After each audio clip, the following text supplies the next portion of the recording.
Assalamualaikum warahmatullahi wabarakatuh. Perkenalkan, nama saya Ilva Zahra Arkan dengan NIM 2348201090 dari kelas 4B. Saya akan mempresentasikan teknologi bahan alam dengan 3 materi, yaitu pemilihan bahan alam, penyiapan bahan alam, dan ekstraksi bahan alam. Yang pertama, pemilihan bahan alam. Pemilihan bahan harus dilakukan dengan mengamati taksonomi dari tanaman yang diinginkan. Taksonomi merupakan ilmu tentang penanaman, penggambaran, dan penggolongan organisasi seperti tumbuhan, hewan, mikroorganisme, dan jamur.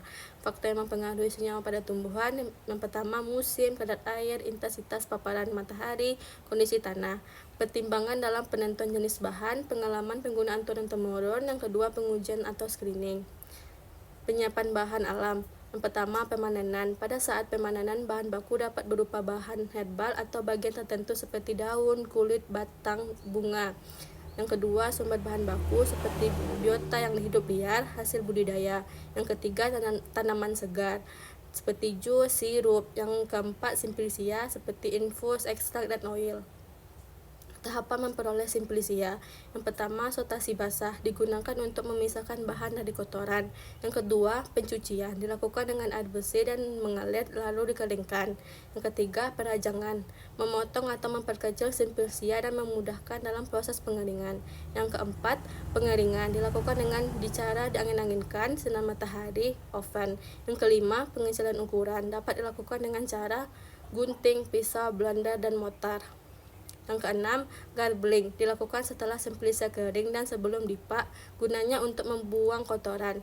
Yang ketujuh, pemeriksaan mutu, identifikasi taksonomi, analisis stok terhadap uji farmakonoksi, fisika, kimia, biologi, dan mikrobiologi. Analisis yang dilakukan: yang pertama, analisis impurities organik dan anorganik.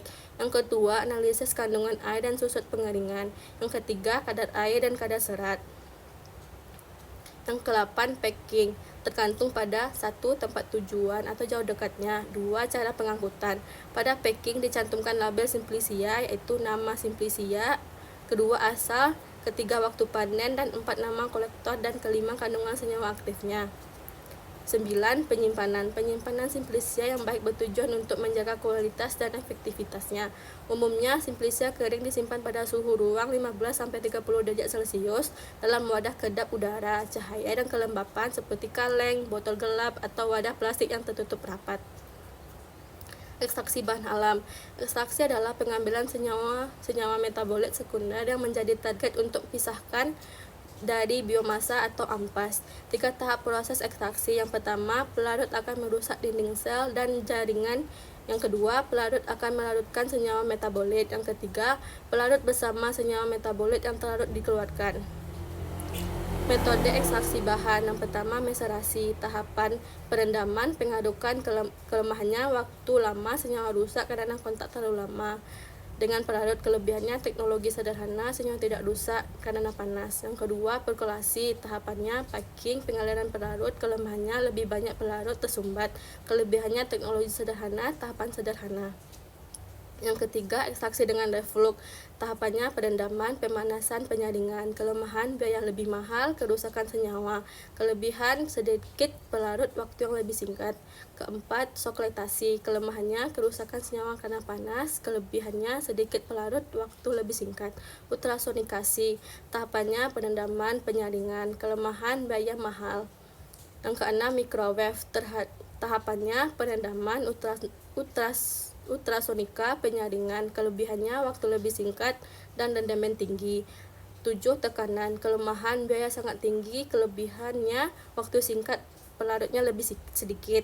Faktor pemilihan metode: efisiensi, rendamen tinggi, kualitas senyawa terjaga. Evaporasi. Evaporasi adalah proses penguapan atau perubahan suatu zat dari fase cair menjadi fase gas atau uap. Tipe evaporasi: ada berbagai jenis evaporator seperti evaporator vakum, evaporator film tipis, dan evaporator multistage, masing-masing dengan kelebihan dan kekurangan. Sekian, terima kasih. Assalamualaikum warahmatullahi wabarakatuh.